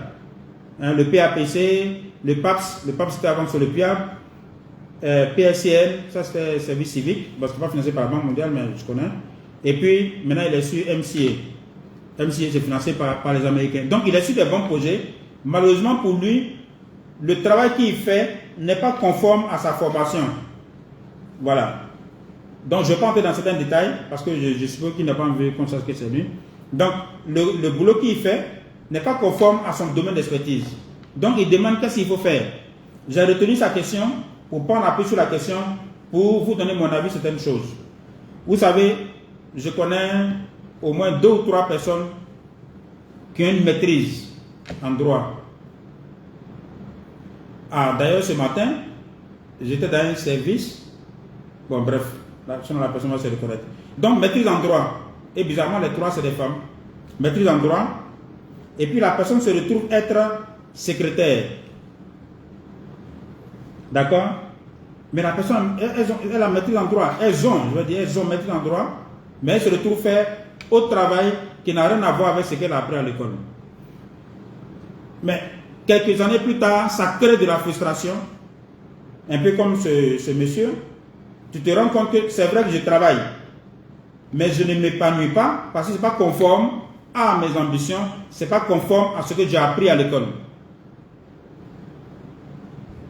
Pour moi, l'une des leçons, c'est de dire il faut savoir se positionner. Il faut savoir faire les choses étape par étape. C'est pour cela que vraiment, pour moi, la planification, c'est important. Se fixer des objectifs, c'est important. Il faut se fixer des objectifs et ce n'est pas toutes les opportunités, ce n'est pas tout ce qu'on te présente qui est forcément une opportunité à saisir. Si ça t'éloigne de tes objectifs. Mais le problème, c'est que quand tu n'as pas d'objectif, tout ce qu'on te présente, ben, tu sautes là-dessus. Donc tu es content, tu vas bénir Dieu, bon, ok, je vais d'avoir un travail. Et puis c'est 2 mois, 3 mois après, tu te rends compte que bon, franchement, ça te démotive plus que ça ne te motive. Mais pour moi, si j'ai fait une formation, comptabilité, audit, mais je cherche à travailler dans ce domaine si c'est ce que je veux. Maintenant, si c'est un autre domaine, parce qu'il y en a qui font des formations, Mais après, en réalité, ils ont fait ça pour papa et maman. Papa voulait qu'il fasse telle étude, ils ont fini, il a envie de faire autre chose. Dans ce cas, ça c'est normal, ça tu peux comprendre. Mais tu peux toi-même choisir un domaine, tu dis je vais être juriste, tu fais maîtrise, peut-être même que tu as redoublé première année, deuxième année, licence, maîtrise, tu as fait 8 ans. Au lieu de 4 ans, ta maîtrise, tu l'as. Et puis, bon, tu t'en vas faire un boulot qui n'a rien à voir avec tout ce sacrifice-là. Et quelques années après, tu es frustré. Parce que les jeunes qui ont les maîtrises, quand ils rentrent dans la même entreprise, ils sont au-dessus de toi, ils sont même tes patrons. Bon, mais c'est un choix que tu as eu à faire. Donc, pour répondre à ce monsieur, le problème c'est que quand vous rentrez dans une entreprise, il y a l'image qui reste sur vous. Je prends le cas, par exemple, de ces dames qui ont fait des métiers en droit et qui se retrouvent secrétaires. Mais dans l'esprit des gens, vous êtes secrétaire. Même si tu as ta maîtrise en droit, dans leur tête, elle est l'assistante administrative du coordonnateur ou bien secrétaire du DG. C'est ça qui est dans leur tête. Donc souvent c'est difficile de se reconvertir, de dire non, je suis juriste. Oui, tu es juriste, mais tu es la secrétaire. Vous comprenez? Voilà. Donc la meilleure façon, à mon avis, avant des choses, pour ceux qui n'ont pas encore, pour moi, il faut rester focalisé sur ses objectifs. Sauf si toi-même tu décides de sur tes objectifs, dans ce cas, tu commences à faire autre chose. Mais si ce n'est pas le cas, que tu te retrouves dans le chemin que je suis en train de dire, pour moi, il n'est pas tard, il n'est jamais tard. Voilà, on peut toujours rebondir, mais c'est de se donner un plan, c'est fixer des objectifs. Si par exemple, tu es dans le cas qu'il vient d'expliquer, tu as maîtrise en droit, tu te retrouves secrétaire, c'est de se dire, mais comment je passe pour faire tel métier? Je prends l'exemple simple, en parlant des projets, parce que par la façon des marchés, ça réussit très bien avec les juristes. Voilà. Mais je vous rassure que par exemple, tout le monde peut faire. Hein. Je connais des ingénieurs, voilà, je connais même un dentiste qui est l'un des brillants spécialistes par de marché. Le tout, c'est de se former. Donc, quel que soit le métier que vous allez cibler, c'est de dire, je suis secrétaire, je vais mettre dans le droit, je vais faire ça. C'est d'abord de se former, chercher à faire, tu fais de l'expérience, et puis dans 2 ans, 3 ans, vous glissez. C'est aussi simple. Ok? C'est pas le départ qui compte. Quand on était à l'ENA, on a eu des gens comme il y a le doyen de la fac qui était il a été président même de l'université, j'ai oublié son nom. Mais ce monsieur, je crois, il était infirmier. Mais après, il a été professeur agrégé. Je connais un des brillants financiers d'une grande entreprise, mais qui était, je crois, instituteur. J'ai même fait l'ENA avec quelqu'un qui est un grand magistrat, mais qui était instituteur. Il s'est formé, il a fait le cours du soir en droit, je ne sais pas comment ils appellent ça. Il a fait, il s'est débrouillé, il a eu sa maîtrise. Il a passé le concours, il me l'a dit lui-même, parce qu'on a la même promotion. Moi, j'étais à l'école de gestion financière, lui était en magistrature. Il a passé le concours 5 fois. Mais quand il sort magistrat, il est brillant magistrat, ce n'est pas écrit sur son front. Donc, pour moi, rien n'est perdu. C'est quand tu meurs que c'est perdu. Là, on ne peut plus rien faire. Mais tant que tu es vivant, tout est possible. Ok? Allez, on continue. Ok, alors, il y a une dame qui a posé, Ren Sylvie Watto. Watto, oui, c'est pas Watto. Ren Sylvie Watto. Donc, elle demande comment gagner des marchés. Donc, j'ai maintenu sa question juste pour pouvoir vous dire qu'à un moment donné, effectivement, on va s'intéresser à ça. Vous voyez, là, on parle de gestion de projet. Mais souvent, on fait un peu des sorties de route. Par exemple, j'ai fait des publications sur comment remporter son poste de rêve. Donc, comment faire son CV, comment faire son entretien. Mais comme je l'ai dit, j'aurai une formation le 25 février, rien que sur ça. OK? Mais on va faire la même chose pour les entreprises. Très souvent, les entreprises se demandent, mais comment on monte les dossiers d'appel d'offres, comment gagner les marchés, et suite. Mais vous devez être sûr d'une chose, aujourd'hui, pour gagner les marchés, les choses sont devenues très, très transparentes. Très, très transparentes. Il y a le code, il y a des organes de gestion, il y a des organes de contrôle. Les choses sont devenues tellement réglementées que ce n'est plus comme avant. Aujourd'hui, pour avoir des marchés, tu vas bien connaître quelqu'un. Tu vas bien connaître le coordonnateur. Il y a plein de marchés, nous on signe tout le temps ici. Mais tu ne sais pas c'est qui. Voilà. Il y a des cellules qui travaillent, il y a des COJO, il y a plein de gens qui sont impliqués, la DMP, le ministère, tout le monde est impliqué. Le tout pour les entreprises, c'est de savoir comment on fait. Donc, par la suite, on aura bien sûr, on va faire des présentations sur ça. Pas moi forcément, je vais prendre des spécialistes qui vont vous former sur ça. Maintenant, je voudrais répondre à une question qui revient très très souvent. C'est de dire, est-ce que après ces lives-là, ces formations-là, est-ce qu'il y aura des certificats ou des attestations? Bon, souvent, c'est une question qui me fait sourire parce que, en fait, si je vous dis que après ces lives, vous voyez là, moi, je suis dans un bureau, dans mon bureau, chacun est chez lui.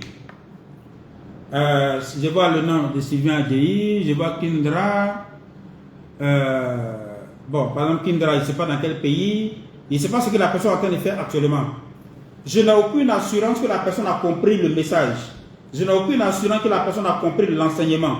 Je n'ai aucune assurance que la personne sait faire. Parce qu'une formation qualifiante, c'est un transfert de savoir-faire. D'accord? Mais donc, tu ne peux pas signer un certificat, parce que le certificat de l'attestation, là, on certifie que monsieur tant a participé à tant et a retenu tant.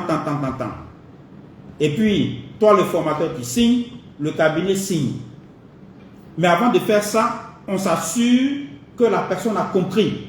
C'est pour cela que quand on fait les formations qui vont déboucher sur des certificats ou des attestations, on fait une évaluation au départ pour savoir quel est le niveau de chacun. Et après la formation, on fait une évaluation pour savoir quel est le niveau de chacun. C'est en ce moment-là, on se rend compte que, monsieur Tant était à tel niveau, la formation d'une semaine, de 2 semaines, même de 3 jours, lui a permis d'arriver à temps. En ce moment-là, on peut être sérieux, dire je vais donner un certificat pour attester. Parce que ce certificat-là, tu vas l'utiliser pour aller chercher travail quelque part. Mais si, moi, Adama Bamba, je n'ai pas eu l'occasion de savoir que les personnes qui sont en ligne actuellement ont maîtrisé ce que j'enseigne, je n'ai aucun élément convenant avec moi que je ne serai même pas sérieux, je ne serai pas crédible en signant des certificats. D'accord? Et d'ailleurs, il y en a qui me demandent en inbox, je leur dis toujours, on a des formations qualifiantes. Ok? Mon cabinet a des formations qualifiantes. On fait des formations qualifiantes qui débouchent sur les certificats en suivi et évaluation, gestion financière, passation des marchés, communication, audit et même pour les coordonnateurs. Depuis 3 ans, 4 ans, on le fait. Ceux qui sont intéressés à ça, ils m'écrivent en inbox, ils leur donnent les liens, ils discutent avec mon équipe. Mais ici, c'est une page officielle, un blog personnel de Adama Bamba. C'est pour ça que je ne vous parle pas trop de ces formations qualifiantes. Je me dis que je vous donne vraiment le maximum ici. Mais ne me demandez pas de vous donner un certificat, de donner des PDF, d'envoyer des trucs. Je ne vais pas prendre ce temps-là pour faire ça, s'il vous plaît. Déjà, même le fait de... je le fais avec plaisir, mais ne me demandez pas de donner un certificat. Je ne serai pas sérieux. Pour ceux qui veulent des certificats, qui veulent approfondir, parce que dans mes présentations, je vous dis ce qu'il faut faire. Maintenant, comment on le fait? Ça, il faut une formation sérieuse. En général, les formations, là, souvent, c'est sur une semaine, même 2 semaines, soit l'après-midi, soit le matin, pour permettre aux gens d'aller travailler. Et puis, il y a une évaluation. Et puis, sur cette base-là, on donne un certificat. Pour ceux qui sont intéressés, envoyez inbox. Je vais vous donner les liens. Et puis, vous allez discuter avec mon équipe. Mais, voilà. Donc, pour vous rassurer, c'est des formations de qualité parce qu'en général, les formations, moi, je crois aux formations qui sont délivrées par des praticiens. C'est-à-dire, si aujourd'hui, je vais apprendre le métier de secrétariat, je ne suis pas secrétaire, mais la meilleure façon pour moi, c'est d'apprendre auprès d'une secrétaire.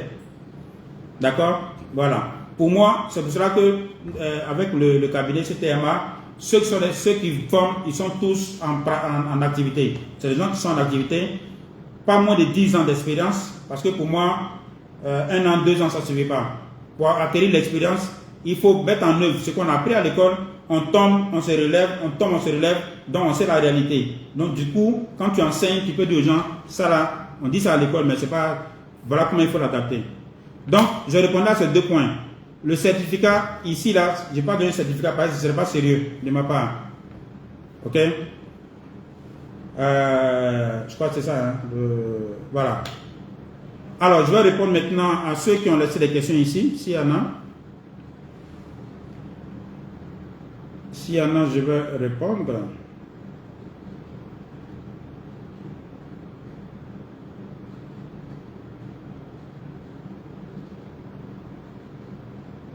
Ah non, je crois que c'est ici que ça passe mieux d'ailleurs. Alors je viens ici.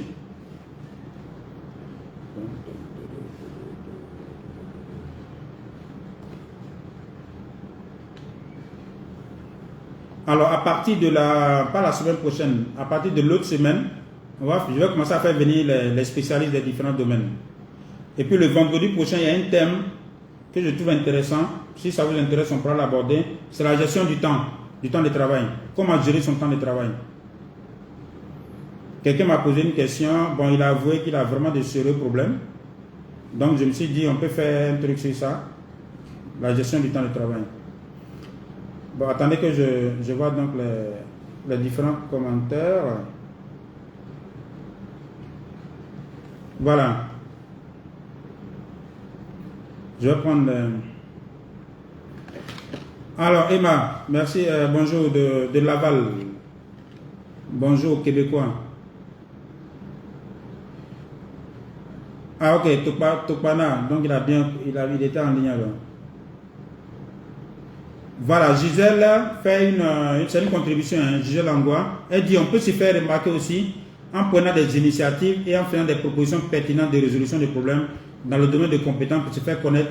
Et petit à petit, on pourra se départir, changer de poste. Mais la fonction est essentielle. Ça, je suis d'accord. C'est-à-dire, ce qu'elle dit, je suis en train de faire, je prends toujours le cas d'une secrétaire, mais qui a une maîtrise en droit. Donc, ce qu'elle dit, pendant que la femme, bon, je dis la femme parce qu'en général, les secrétaires sont des femmes, en Côte d'Ivoire, pendant que la femme exerce son métier de secrétaire, elle peut faire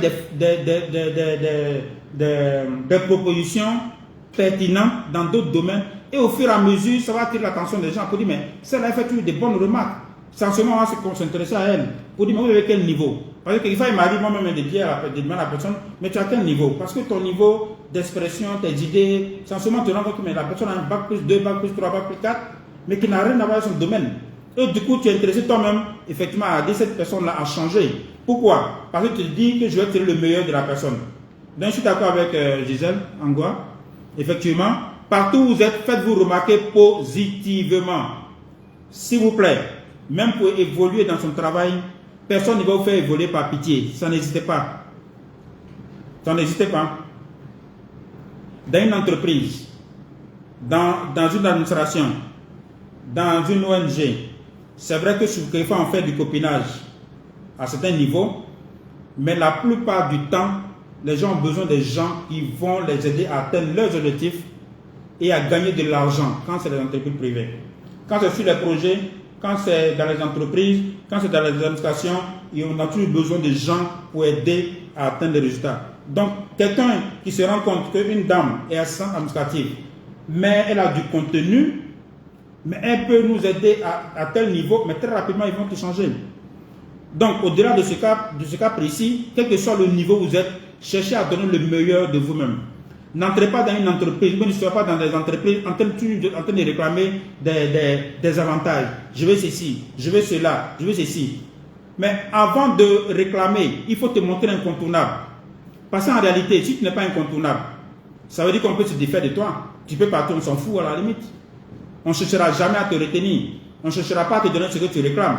En réalité, on va tout te refuser parce qu'on veut même que tu partes. Mais quand tu es incontournable, mais tout ce que vous demandez, on te donne. Surtout pour ceux qui commencent à travailler. Il faut toujours accepter de commencer dans des conditions difficiles. Moi, j'ai commencé, mon premier bureau, c'était une salle de réunion. Tellement il n'y avait pas de bureau, c'était une salle de réunion. Mais je ne me suis pas plaint. Tu travailles, quel que soit l'endroit, même si on te donne des toilettes là, il faut travailler. Parce que quand tu vas travailler, de produire ton travail là, c'est ça qui va faire la lumière. C'est ce que Dieu va bénir et ça va attirer l'attention des gens pour dire non, non, non, lui là, ou bien cette dame là, non, non, non, non, faut qu'on la motiver parce qu'on a besoin d'elle. Mais si ta présence est égale à ton absence, à la limite, tout ce que tu réclames, tu es en train de perdre du temps aux gens. Voilà, d'accord. Donc je suis vraiment d'accord avec toi. Voilà, capacité en droit, c'est le thème que je cherchais. Merci, monsieur Kwame. Donc, le monsieur dont je parlais, il était instructeur, et puis il s'est inscrit à la faculté pour faire capacité de droit. Il a eu la maîtrise. Bon, il a passé le concours de l'ENA, comme il a dit 5 fois, mais il est très brillant, magistrat. Je dis tout ça pour motiver les uns les autres. Ok, quel que soit votre niveau, votre situation actuelle là, rien n'est perdu. C'est quand on t'enterre là que c'est fini. Enfin, sur terre, parce qu'il y a l'au-delà aussi. Une autre question. Alors, monsieur Jean, béni de Dieu. Pour une personne qui a un master 2 en audit et contrôle de gestion et qui est intéressée par la gestion financière ou audit des projets, quelle formation complémentaire? Bon, là, il y a deux choses, hein, parce que c'est deux métiers différents. Si vous voulez faire de l'audit, il faut faire la formation pratique, donc qualifiante en audit. Si vous voulez faire la gestion financière, parce que sur le projet, c'est deux métiers séparés. Hein. Voilà. Mais avec une formation, un master 2 en audit et contrôle de gestion, vous pouvez faire les deux. Donc, c'est à vous de choisir. Soit vous devenez RAF, enfin vous faites la spéciale gestion financière, soit audit interne. D'accord? D'ailleurs, si vous faites l'audit interne, après, si ça vous intéresse, vous pouvez travailler dans les cabinets comme KPMG et autres pour faire l'audit externe. Mais c'est deux métiers différents. Donc, en fonction de votre choix, il faut faire une formation qualifiante. Voilà, il y a des formations rien que pour les gestionnaires financiers. Il y a des formations rien que pour la personne de marché et des formations rien que pour l'audit.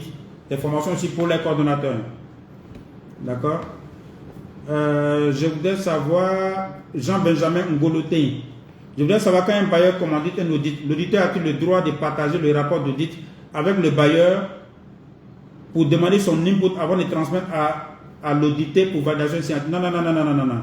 Un Jean-Benjamin Ngoloté. Donc je réponds à la question. Si un bailleur, alors, bon, peut-être que là il est en train de... Si un bailleur commandite un audit, est-ce que l'auditeur a le droit de partager le rapport d'audit avec le bailleur pour demander son input avant de transmettre à l'audité pour validation de signature? Non, pour moi ça c'est l'inverse. Quand vous venez superviser, quand vous venez auditer, ça veut dire, surtout quand c'est l'audit externe, ça veut dire que vous venez de l'extérieur. Donc ce que vous voyez là n'est pas forcément vrai. Je disais, tu as posé des questions, ok, je vais répondre à ça, ne t'en fais pas. Je vais répondre. J'ai commencé en haut, je vais descendre. Donc, l'audit externe ou bien la supervision, quand vous finissez, le premier draft du rapport là, c'est avec la structure qui a été auditée. On le fait très souvent sur les projets. Hein. En tout cas, partout où moi je suis passé, on s'assoit, l'auditeur interne, l'auditeur externe, par exemple, même quand c'est l'audit interne, on partage ça avec les gens. Et puis il faut donner la possibilité à ceux qui ont été audités de vous dire non, vous êtes trompé. Ça, vous n'avez pas bien vu, ou alors de vous donner les explications.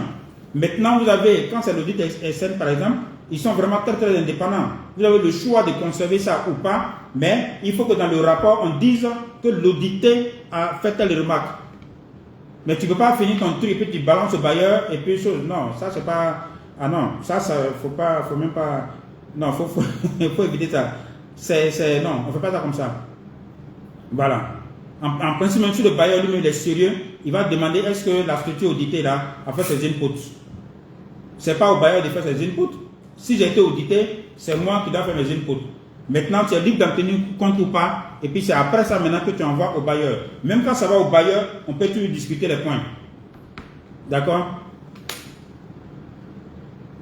Donc, il dit à quel moment un rapport d'audit est considéré comme valable? C'est quand il a fini sa mission. Il y a un premier rapport. Il discute avec la structure. La structure donne tous les points. Tous les points qui font objet de problèmes. La structure, Maintenant, l'auditeur est libre de prendre en compte ou pas. Parce qu'il y a aussi son engagement. Ok? Donc, soit il les prend en compte pas. Il fait maintenant sortir une deuxième version. Ok? Maintenant, c'est cette version-là. Si la structure auditée a encore des arguments valables, l'auditeur peut prendre en compte ou pas. Mais c'est après cette version-là qu'on transmet maintenant au bailleur. Ok? Monsieur Kwame, la formation du 25 février, en fait, j'ai fait un post, ça est sur ma page. On a fait une créa. J'ai mis un webinaire gratuit. Vous cliquez là-dessus et puis ça vous conduit, vous allez vous inscrire automatiquement dans un groupe Telegram. Donc, pour ceux qui sont intéressés effectivement par le webinaire gratuit du 25 février sur les 3 clés nécessaires pour avoir son poste de rêve, vous allez sur ma page, vous allez voir qu'il y a un post, on a fait une créa, c'est un webinaire gratuit avec un lien, vous cliquez là-dessus, ça vous permet donc d'aller vous inscrire. On a créé un groupe, actuellement on est à 800 et quelques inscrits. D'accord? Bien sûr, avant ça, il faut télécharger Telegram sur votre téléphone. Pourquoi j'ai préféré Telegram? Parce que WhatsApp, vous savez que WhatsApp, les groupes WhatsApp ne dépassent pas 256 personnes. Ça ne dépasse pas 256 personnes. Alors que un Telegram s'appelle jusqu'à 200 000 personnes.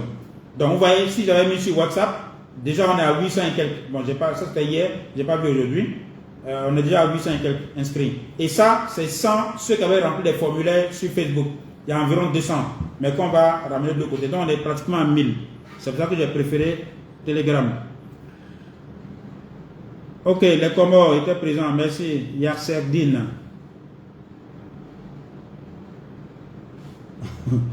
Alors,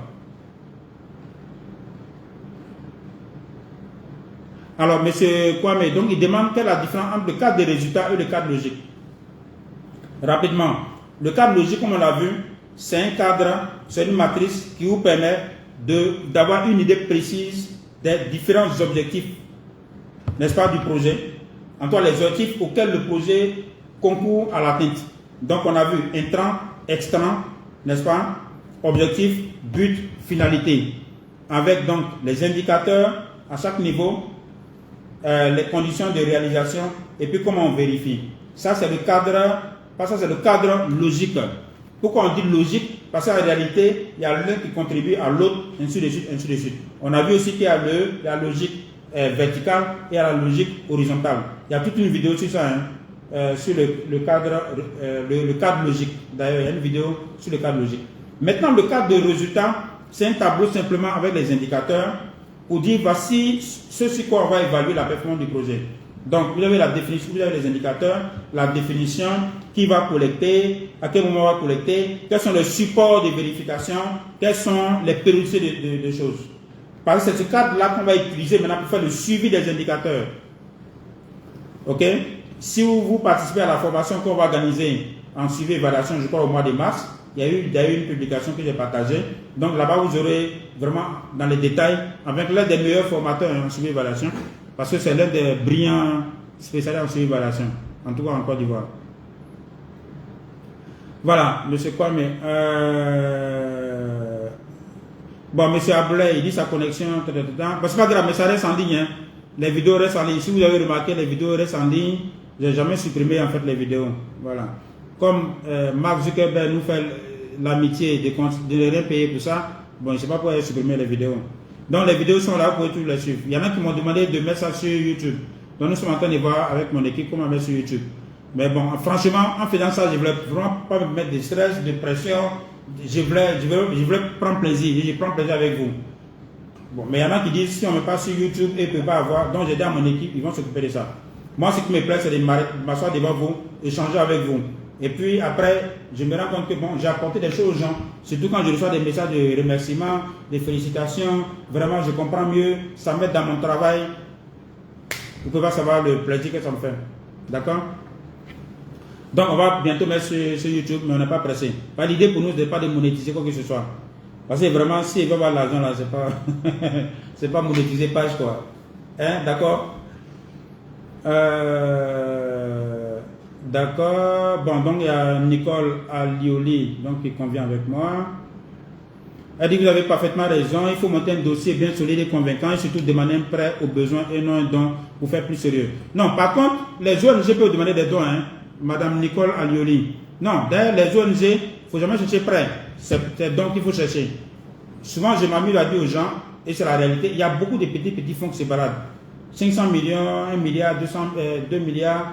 Mais souvent, c'est des petits fonds pour les bailleurs. Souvent, ils ne veulent pas trop se fatiguer sur ça. Parce que le même temps, la même énergie qu'on prend pour préparer un projet de 200 milliards, c'est quasiment le même temps, les mêmes ressources mobilisées pour préparer un projet de 2 milliards. Donc, souvent, ils ne prennent pas le temps. Mais si vous, ONG, vous savez faire ce qu'ils sont en train de vous dire, vous allez monter votre dossier. Donc, il y a ces fonds que vous pouvez glaner. 500 millions, 100 millions, 900 millions de francs, ce n'est pas petit pour une ONG. C'est des dons. Vous n'aurez pas à payer. Là où on va vous attendre, c'est de rendre compte. Voilà. De rendre compte et de la gestion et de l'atteinte des résultats. Alors, Gisèle, j'aimerais savoir quel est le niveau de prise en compte du genre dans la réalisation des projets aujourd'hui. Ah ouais, ça, je suis sûr que Madame Zamblé, Georgette Zamblé, hier, elle m'a fait un message par rapport aux vidéos. Je ne sais pas si elle est là actuellement. Elle va t'applaudir parce que ça, elle aussi, elle est tout en train de poser cette question, la prise en compte du genre. Alors, il y a des projets, j'avoue qu'il y a des projets qui vraiment se focalisent, prennent, je veux dire quoi, prennent cela au sérieux, voilà, pour résumer. Aujourd'hui, dans quasiment tous les projets de développement, c'est devenu une exigence, la prise en compte du genre. Et même dans la définition des résultats attendus, on dit par exemple, il faut qu'il y ait X% par exemple des femmes. Bon, vous avez toujours dit que le genre, ce n'est pas femme, homme, femme, hein, mais prenons déjà ce cas basique là. Donc très souvent, même aujourd'hui, en termes d'atteinte des résultats, on dit toujours ce qu'on veut. Il faut qu'il y ait au moins un minimum de temps, ou alors quand c'est en termes d'âge, on dit un minimum de temps. Donc c'est des choses qui sont prises en compte. Il y a même des unités, comme l'UCP Éducation où je suis actuellement, il y a même un spécial en genre que certains projets recrutent. On a quelqu'un ici qui est très bien, ça veut Kone Yarbuma, qui s'occupe du genre. Il y a des projets qui ont en leur sein des chargés de genre, des spécialistes en genre, mais j'avoue qu'il n'y en a pas beaucoup. Okay? Il n'y a pas de spécialistes forcément en genre, mais la prise en compte de la question du genre, aujourd'hui, ça devient un peu une exigence, un peu comme la sauvegarde, les sauvegardes environnementales et les sauvegardes sociales. D'accord? Maintenant, comme vous-même, vous êtes conseiller à l'hydraulique, au ministère de l'hydraulique, si vous avez suivi ma vidéo sur la préparation du projet, c'est vraiment ce moment-là qu'il faut mettre tout cela sur table. Ce n'est pas pendant l'exécution. L'exécution, là, c'est comme des ouvriers, ils viennent exécuter ce qui a été conçu. Donc, c'est vous qui êtes au niveau stratégique, qui, pendant la préparation, vous devez mettre tout ça sur table. Pour dire, comment on fait pour prendre en compte la question du genre dans toutes ces dimensions. Et après, ceux qui viennent pour exécuter, ils ne feront qu'obéir, qu'exécuter. S'ils n'exécutent pas, vous, votre rôle, c'est de dire, non, vous vous écartez de ce qui a été convenu. Alors, quelqu'un me demande de parler de Client Connection. Client Connection, si vous voulez, c'est une plateforme que la Banque mondiale a mis en place. Je crois que la BAD a fait aussi. Ça permet en fait de faire le suivi des dossiers en matière, surtout en matière d'éparation des marchés. Voilà, pour faire le suivi. Donc, du coup, tout ce qui est dossier d'éparation des marchés. D'ailleurs, la Banque mondiale, en plus de cas, Client a créé maintenant ce qu'ils appellent. Depuis 2018, je suis parti des projets Banque mondiale, j'ai oublié. Mais il y a un autre truc qu'on avait commencé à utiliser déjà. Donc, c'est une plateforme en fait de suivi des différents dossiers. OK? Au niveau Client Connection, non seulement il y a les marchés, mais il y a aussi les décaissements.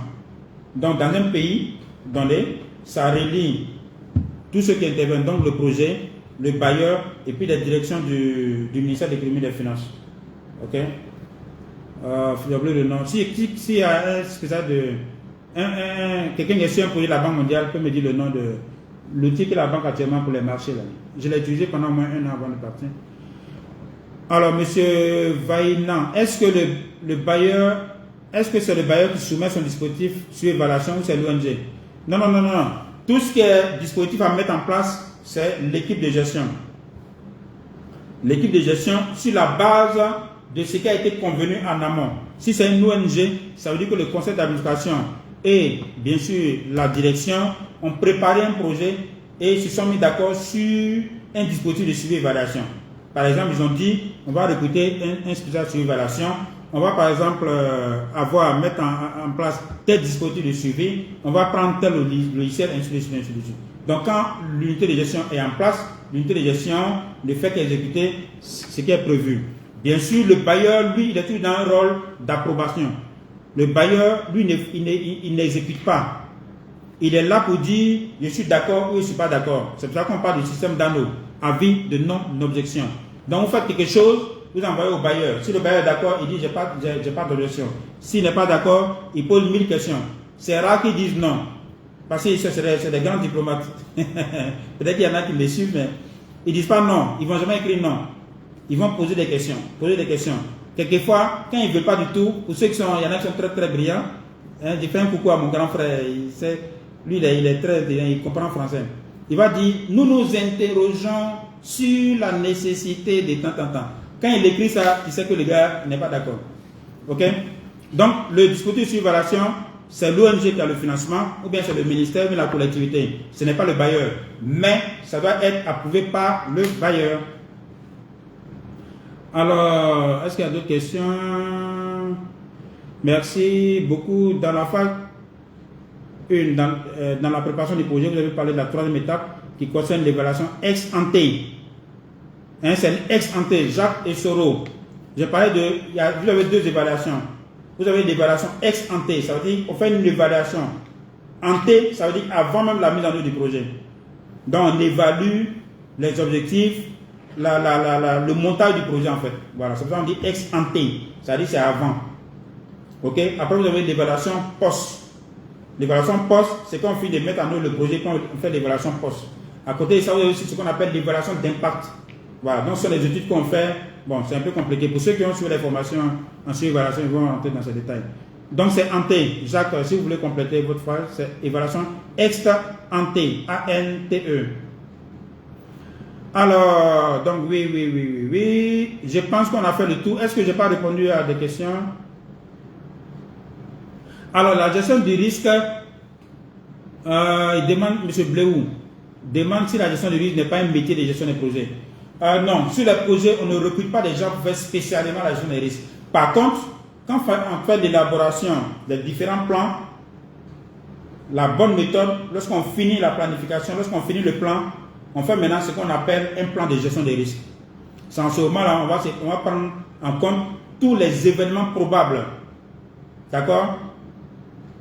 Pour ceux qui ne savent pas de quoi il s'agit, c'est de se demander, on a fait cette planification, cette prévision. Mais est-ce qu'on s'est demandé s'il n'y aura pas d'événements contraires qui vont nous empêcher de mener telle activité ou même qui vont nous empêcher d'atteindre nos résultats? Donc c'est ça la prévention, hein, pour mitiger donc les risques, pour la mitigation des risques.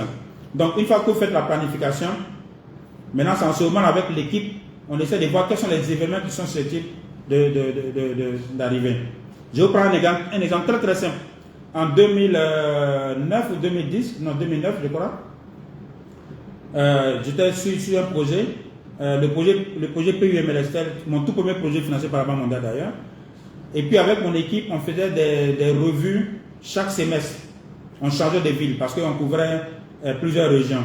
Donc on faisait notre revue à Korogo, au nord. Et puis donc on a actualisé notre plan d'action. On était en train de faire le plan d'action 2010 d'ailleurs. Pour ceux qui sont en Côte d'Ivoire, vous savez que 2010 c'était une année électorale. Et donc quand on a fini de faire, c'est une parenthèse pour vous amener à comprendre les éléments, le côté pratique de ce qu'ils sont en train de dire.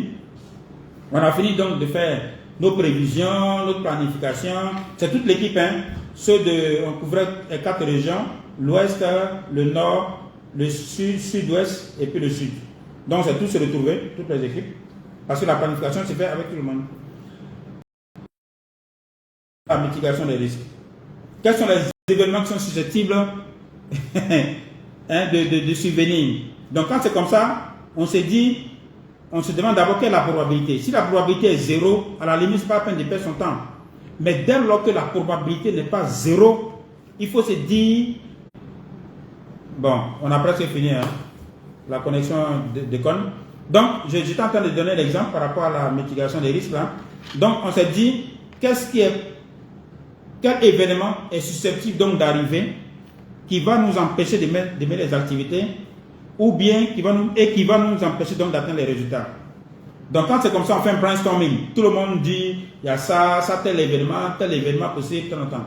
Donc comme je le dis, il faut prendre en compte, et en ce moment-là, toi en tant que coordonnateur, il ne faut pas empêcher les gens de penser, il ne faut pas empêcher les gens de parler. C'est un brainstorming, tout le monde doit dire ce qu'il veut. Sinon, si tu empêches les gens de parler, il y a des bonnes choses qui vont te passer vraiment chose quoi. Et donc, je prends tout le cas de 5 cas pratiques, on est en 2009. L'année 2010, c'est une année électorale. Et puis, il y a un dans les événements qui arrivent, il y a un qui dit la guerre reprend. Mais tout le monde a dit non, c'est pas possible. Mais attends, tu racontes ta vie là. C'est pas possible, la guerre peut plus reprendre en Côte d'Ivoire. Non, là, on est dans un système de trucs, les gens se sont entendus entre eux, il n'est plus possible. Vous comprenez? Et donc, comme on a tous crié sur la personne pour dire non, c'est pas possible, chacun a donné ses arguments, non, il est rebelle, le gouvernement il s'entend, tout le monde a dit, ce n'est plus possible que la guerre reprenne en Côte d'Ivoire. Mais, la réalité c'est que, alors que si on avait dit, est-ce qu'il y a seulement une probabilité, même si c'est 0,001%, on s'est dit oui c'est possible. Donc, si ça arrive, dans la mitigation, c'est de dire, si cet événement arrive, quel peut être l'impact sur l'atteinte des résultats ou bien sur nos activités. Si l'effet est zéro, à la limite, on s'en fout. Donc, vous voyez, la démarche, c'est ça. Si vous voulez un jour, on va faire une formation sur ça. La mitigation, la prévention et la gestion des risques. Donc, c'est de dire, est-ce que l'événement peut arriver? Si c'est 0%, c'est pas la peine. Mais même si c'est 0,00, il faut se dire, est-ce que ça aura un impact sur nous? Si c'est non, à la limite, c'est pas nécessaire. Mais si c'est oui, dans ce cas, on dit, mais qu'est-ce qu'on fait? Si ça arrive, quel peut être l'impact? Qu'est-ce qu'il faut faire pour éviter l'impact? Donc, est-ce qu'il y a des choses à faire là maintenant pour éviter l'impact? Ou alors, si l'impact n'est pas évitable, comment réduire l'impact donc sur le projet? Donc, encore dans ce cas précis, si on avait écouté la personne, je crois que c'est Ngouma qui avait dit ça d'ailleurs.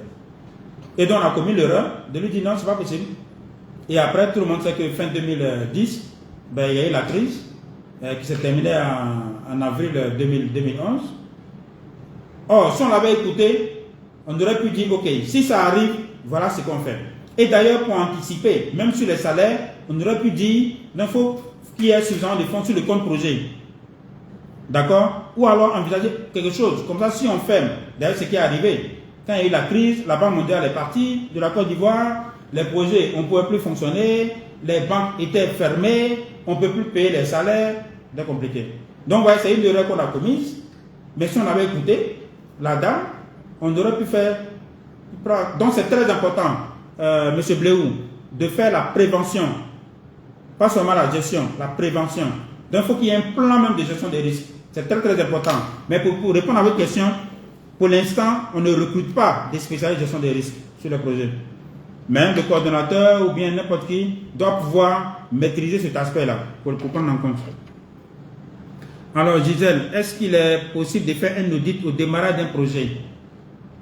Oula, un audit au démarrage. Si parce que les différents audits, c'est quoi? Soit c'est un audit organisationnel, donc pour voir si l'organisation est conforme, est bonne, s'il y a des améliorations. Soit c'est audit comptable.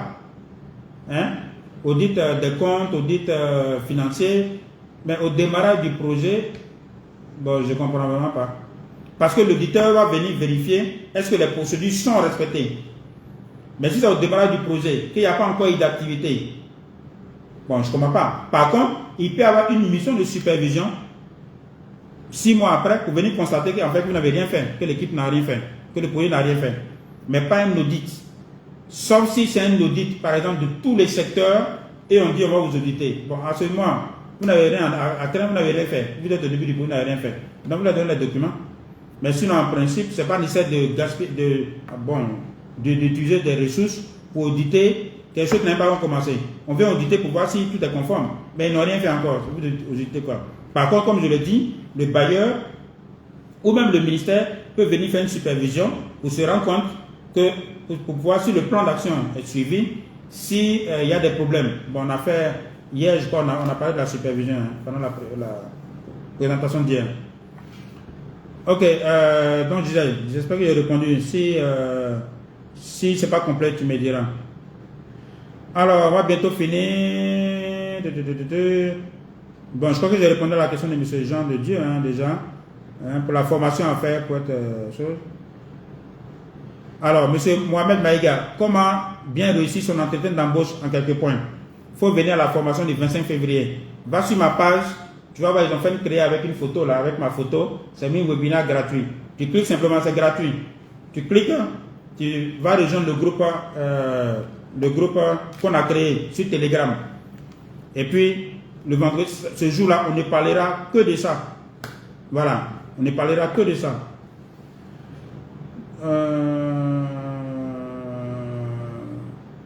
Alors, je crois que c'est fini. L'analyse causale. La divergence entre plan d'action et projet d'action. Ça veut dire quoi, projet d'action? Quelqu'un me demande différents plans d'action et projet d'action. Monsieur Vicky, qui a Yumba. Bon, vraiment, moi, je ne sais pas, projet d'action. Peut-être qu'il faut me dire ce que c'est. Je ne sais pas. Peut-être que ça existe, mais je ne sais pas ce que ça veut dire. Plan d'action, oui. Projet d'action, je ne sais pas ce que ça veut dire. Quelles sont les étapes pour la gare? Bon, ouais, ça, c'est une grande question, ça. Ça va être l'objet de toute une formation. Alors, quelle est la différence entre la planification stratégique et la planification opérationnelle? C'est une très bonne question. Mais il y a une vidéo sur ça. Ça porte même le titre. De la planification stratégique à la planification opérationnelle. Ça va te prendre simplement 1 heure de temps. Tu commences, si tu es fatigué, tu fais pause. Tu t'en manger, tu reviens. Un peu. D'accord? On a pris 1h30, je crois, environ, pour débattre de ça. Ok, bon, je pense qu'on a fait tout le tour. Hein. Voilà, donc ça nous fait 1h35. J'ai parlé pendant 1h30, mais c'était pour répondre à vos questions et je l'ai fait avec plaisir. Je voudrais donc vous remercier aussi d'être resté en ligne. Et puis n'hésitez pas, si vous avez d'autres questions, envoyez-moi inbox par Messenger. Mais comme je l'ai dit, si c'est une question pour reprendre tout un cours, les vidéos sont en ligne. Voilà, vous pouvez les suivre. Merci à vous. Bon week-end. Que Dieu vous bénisse. Alors, la semaine prochaine, ce sera très très intéressant. Comme je l'ai dit, on verra la gestion du temps. Et puis le jeudi, ce sera aussi intéressant. Le lundi. Et le lundi d'après, je vais vous faire une très très grande surprise. Il y a quelqu'un de strong qui va venir vous entretenir, que je vais interviewer pour vous. Ça va être du balèze. Pour l'instant, je vous fais la surprise. Et quand tout sera calé, je vais communiquer là-dessus. Allez, bon week-end. Au revoir. Que Dieu vous bénisse.